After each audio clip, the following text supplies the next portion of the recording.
பொங்கல் தொகுப்பு 3000 ரூபாய்.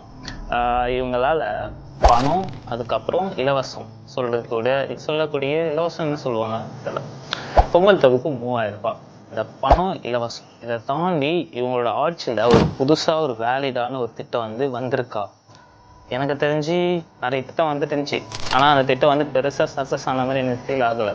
அது ஏதோ வந்தது போனது கடமைக்குன்ற மாதிரி ஒரு திட்டத்தை போயிடுச்சு. ஆனால் இவங்களால இந்த 1000 ரூபாய் கொடுக்குறதையும் ப்ளஸ் 3000 ரூபாய் கொடுக்க போகிறதையும் தான் இவங்களால அதிகமாக சொல்ல முடியுமே தவிர ஒரு வேலிடான ரீசனாக திட்டம் சொல்ல முடியாது. ஏன்னா இவங்க எதிர்க்கட்சியாக இருக்கும் போதோ பணத்தை கொடுத்து தான் பார்த்துருக்காங்க. அது எம்ஜிஆர் அவர்களை பார்த்ததில்லை. ஆனால் ஜெயலலிதா அம்மா ஆட்சி பண்ணும்போது ஓரளவுக்கு எனக்கு அறிவு இருந்தது.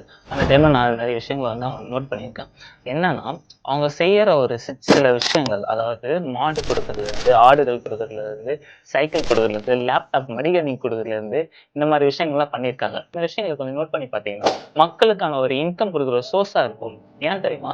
அவங்க கொடுக்குற ஒரு விஷயம் யோசிப்பாங்க. இப்போ நான் 1000 ரூபாய் கொடுக்குறேன், 1000 ரூபாய் கொடுத்து என்ன பண்ண போறீங்க? நீங்க செலவு தான் பண்ண போறீங்க. அது உங்களுக்கு ஒரு இன்கம் எடுக்கக்கூடிய சுச்சுவேஷன் கிடையாது. அதில் அந்த மாதிரி ஒரு விஷயத்தை யோசிச்சு விலையில்லாத இந்த விஷயங்கள் கொடுத்தா மக்களுக்கு கண்டிப்பா யூஸ்ஃபுல் ஆகும் ஃபியூச்சர்ல. அந்த மாதிரி ஒரு விஷயத்த நினைச்சு பண்ணனாலதான் நிறைய திட்டங்கள் செயல்படுத்த முடிஞ்சிச்சு. ஆனா இப்ப இருக்கிற ஆட்சியை வெறும் காசை மட்டும் கொடுத்தா என்ன எப்படி உங்களுக்கு ஓட்டு போடுவாங்க, எப்படி நீங்க தமிழ்நாட்டை நடத்துறீங்கன்ற ஒரு கான்செப்டே எல்லாம் பண்ணிட்டு இருக்கீங்க. தமிழ்நாடு எங்க போயிட்டு இருக்கு? பிளஸ் கடன்ல போயிட்டு இருக்கு தமிழ்நாடு. கடன் தான் இன்க்ரீஸ் ஆகுதுன்னு நான் மியூசிக் கேட்டுட்டு இருக்கேன் தவிர நல்ல விஷயத்துல இன்க்ரீஸ் ஆகுதுன்னு ஒரு எந்த விஷயம் என்னால கேட்க முடியல.